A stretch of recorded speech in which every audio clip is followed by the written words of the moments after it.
Buenas tardes, buenas tardes. Yo estoy encantado de estar aquí, gracias Roberto. He seguido todos los TEDx, los 5 años he estado aquí de este lado, del lado del que escucha, y ahora me toca dar algo que vengo a compartir mi pasión. La pasión son los problemas, esa es mi pasión. Desde pequeño me metí en problemas y ahora más bien trato de resolverlos. Y junto con los problemas viene lo que nosotros decimos en resolución de problemas, la capacidad de hacer buenas preguntas. Y de hecho es tan obsesivo esta cuestión de los problemas que cada vez que escucho una charla, por ejemplo, siempre me hago 3 preguntas. ¿Cuál es el problema? ¿Por qué es importante resolver ese problema? ¿Y qué me impediría resolver ese problema? Entonces ahí les dejo, son 3 preguntas y no puedo evitarlo. Cada cuestión que escucho, le hago esas 3 preguntas.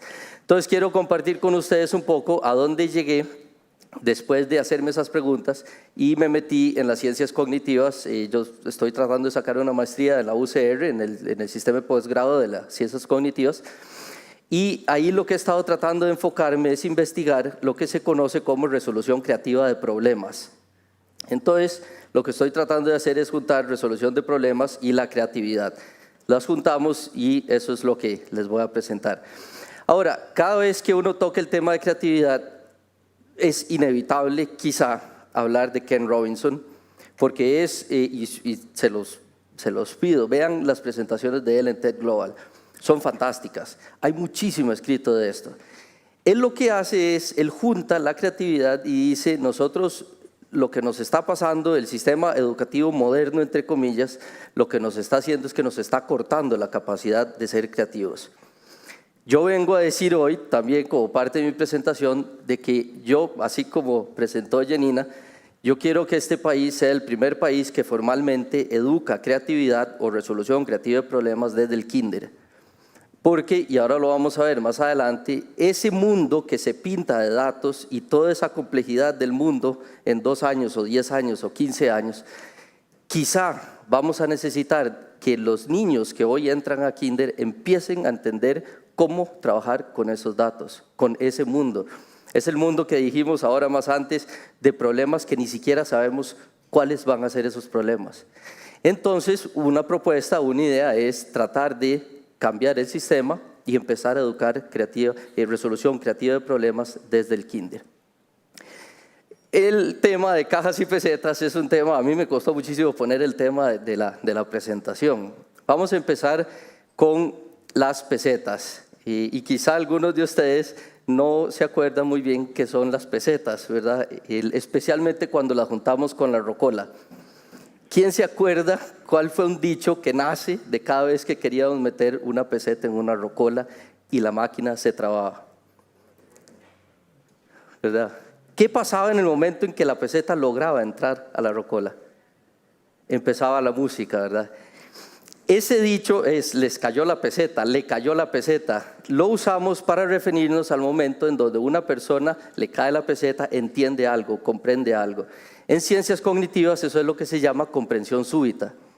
Y ahora vamos a hablar un poquitito más de eso. A mí me encanta ese momento. Ese es el momento en donde una persona, después de estar batallando en un problema, le cae la peseta y le sale la idea, ¿verdad? De ahí nace ese dicho. Lo empezamos a usar con personas luego de ver lo que pasaba en las máquinas.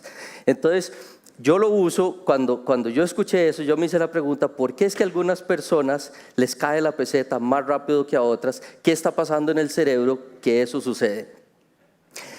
Y el otro que quiero tocar son las cajas. Y estoy seguro también de nuevo que aquí muchísima gente que ha atendido workshops, ¿verdad? Talleres en creatividad, les han dicho una frase que es, piense fuera de la caja, ¿verdad? Ese piense fuera de la caja, lo que está pasando ahí es que en realidad le están diciendo metas en otra y metas en otra y metas en otra.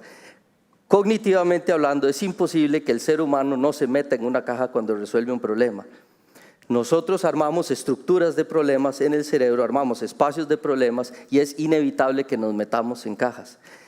Yo propongo, esta es mi idea, ¿verdad? Creo que lo correcto es decir, démosle forma diferente a la caja. Y ahora vamos a ver un poco de eso. Ahora, de nuevo, creatividad hay muchísimo, ¿verdad? Y se ha estudiado muchísimo. Hay 3 cosas que también influyen, por supuesto, mucho en la creatividad. Uno es la gente con la que uno se rodea.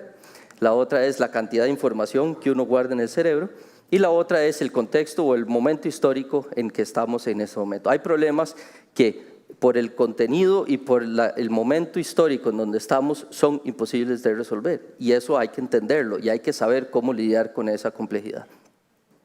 La parte en cuanto a lo que seguimos nosotros diciendo es, sería fantástico encontrar una combinación humano-máquina que nos haga promover que nos caiga la peseta. Si queremos replantear los problemas para entender las formas de las cajas a las que nos tenemos que enfrentar, tenemos que ver cómo encontramos ese vínculo entre tecnología y humanos. Yo no soy partidario de esa visión del futuro en donde las máquinas se apoderan del mundo, definitivamente no. De hecho, vean ustedes en estas presentaciones de hoy, en todas creo está el factor humano presente y no ha habido ni una sola en donde se desplace el ser humano de ese futuro. Por eso es que yo creo que si vamos a enfrentarnos a esos problemas complejos del futuro, tenemos que hacerlo educando a nuestros niños a compartir el mundo, ese mundo inmenso de datos con tecnología.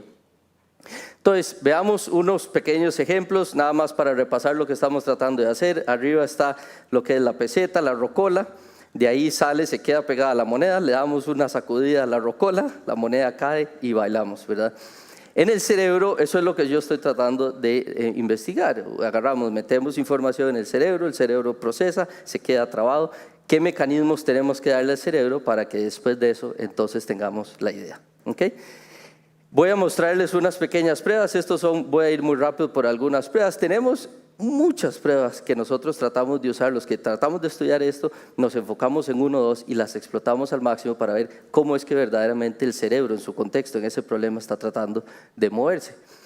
Ahí hay varios ejemplos. Están los puentes de Königsberg, hay varios problemas con palillos de fósforos, están las torres de Hanoi y están los 9 puntos. Voy a trabajar sobre este de los 9 puntos. Es uno bastante famoso, es dificilísimo. Casi el 95% de los seres humanos fallan al menos una vez en este problema. Y el problema también es que lo usamos hasta en entrevistas, ¿verdad? Entonces, eso no podía evitar decir eso. O sea, usar este tipo de problemas para tratar de evaluar ciertas cosas en una entrevista no debe hacerse. Este problema es fantástico. El enunciado es el siguiente. Con solo 4 líneas, conecte los 9 puntos sin levantar la mano. ¿Ok? Con solo 4 líneas, conecte los 9 puntos sin levantar la mano. Veamos algunas cosas que hace la gente. Esta es una, esa falla, esta falla. Ahí ustedes pueden practicar después, esta falla. De nuevo, 90 y pico % de las personas fallan. Vean lo que está pasando aquí. Nosotros nos centramos en el cuadrado que delimita esos 9 puntos. Vean donde se centran la gran mayoría de las respuestas. ¿Por qué vemos este problema así? Literalmente nos encajamos, ¿verdad?, en este cuadrado. ¿Por qué vemos el problema de esa manera? ¿Por qué nos limitamos a tener el problema enmarcado en los 9 puntos? ¿Por qué no lo vemos de esta manera? ¿Por qué no ampliamos el espectro por el cual podemos trazar las líneas? ¿Por qué no hacemos esto? ¿Por qué no quebramos esa estructura? Eso es lo que yo estoy diciendo, es darle una nueva forma a la caja. En el instante en que le damos esa nueva forma a la caja, nos cae la peseta. Es fantástico ver la reacción de la persona, la emoción que conlleva la comprensión súbita cuando hacemos esto. Entonces, esto es lo que tenemos que hacer y ahí les pongo la solución bien rápido para quienes la querían ver. Son 4 líneas conectando los puntos. Es un ejemplo, es una manera de interpretar el problema, tengo que aclararlo. Hay otras maneras de entender ese problema y extraemos otra información al respecto. Veamos otro ejemplo, los palitos de fósforos. Acuérdense de los números romanos, vamos a armar ecuaciones con números romanos. Como todo en resolución de problemas, lo primero es decir cuál es el enunciado del problema y leerlo bien, ¿no es cierto? Eso nos lo decían desde pequeñito. El problema es que de ahí para adelante quizá no nos dijeron una serie de detalles. Este problema ustedes lo están leyendo, estoy casi seguro, 9 es igual a 5 menos 1. Eso fue lo primero que ustedes hicieron. Lo pasaron a números arábigos, de números romanos lo pasaron a números arábigos, se metieron en la caja, ya están en la caja. Es inevitable que esto pase. Por la manera en que somos educados, lo primero que hacemos es traducir a lo que más estamos acostumbrados a usar. El enunciado del problema, de nuevo, es Con solo levantar un palito de fósforo, resuelva la ecuación. Con solo levantar un palito de fósforo, resuelva la ecuación. Y esto se puede hacer con fósforo sobre una mesa. Ahí está de manera digital, pero en realidad uno acomoda los palitos para armar las ecuaciones. Lo que tenemos que hacer es hablar lo que yo llamo lenguaje fósforo. Eso es lo que tiene que hacer. El cerebro tiene que reaccionar de alguna manera para saber de lo que tiene que mover no son números, son fósforos. Esa es la caja en la que nos metimos. En el momento en que realizamos esto, nos cae la peseta, le damos forma de nuevo a la caja y empezamos a ver el problema, primero como fósforo y después como número. Eso es lo que estamos tratando de entender. ¿Qué tipo de estas situaciones en nuestro cerebro se pueden educar, enseñar, pasárselo a las futuras generaciones para no quedar siempre con la misma caja en el mismo marco que queremos trabajar? Ahí les estoy dando las pistas, son 2 pistas que están ahí para los que quieren ir a resolver el problema. Y ahí está anunciado. Entonces, lo que hacemos también es trabajar sobre esta. Esto es un poquito más difícil, pero vean que lo que estamos tratando de hacer es ver, por ejemplo, cómo manipulamos esa ecuación, cómo le damos otra dimensión a esa ecuación, de nuevo, la misma prueba, pero exploramos otros componentes cognitivos de los seres humanos. Por ejemplo, ¿qué tanto influencia la memoria de trabajo, la cantidad de información con la que cargamos el cerebro a la hora de resolver un problema? Ese es un ejemplo. Entonces, lo que nos queda es nada más decir, por favor, no vayan a hacer esto, ¿verdad? Nosotros no nos mandemos a pensar fuera de la caja sencillamente por mandarnos. Las cajas son mucho más complejas de lo que verdaderamente nosotros estamos acostumbrados a decir. Quizá la mejor manera de verlo es decir, démosle una nueva forma a la caja. Tratemos de ver el problema con otra perspectiva, pero no necesariamente saliendo de la caja. El salirse de la caja implica volverse a meter a otra. De nuevo, es un estado natural, armar espacios de problemas para tratar de resolverlos. Lo otro que quería nada más tratar de compartir con ustedes es, cuando se menciona esto del mundo de información y la cantidad de información que tenemos, es virtualmente imposible ver más allá de 2 años o 3 años o 4 años. En un mundo que está inundado de información, educar creatividad desde la infancia, educar a los niños a entender esa complejidad de esos datos. No subestimemos la capacidad de un niño de entender este tipo de técnicas. Yo difiero un poco de Tomás en el comentario en el sentido de que los niños no quieren resolver problemas. Los niños quieren resolver problemas, ¿verdad? Yo creo que si hay algo que quieren hacer es resolver problemas. El punto es cómo quieren resolver los problemas. Y este mundo al que nos vamos a enfrentar es un mundo en el que si no sabemos cómo trabajar sobre esas cajas, sobre ese proceso cognitivo, cómo hacemos para que nos caiga la peseta, cómo formulamos mejor los problemas, cómo nos decimos mejor los problemas, va a ser bastante difícil que las futuras generaciones logren lidiar con este mundo. Entonces, no me queda más que decirles, el sistema educativo está en una caja. Esa es mi opinión. Nos hemos metido en una caja con nuestro sistema educativo al cual creo tenemos que darle una forma diferente.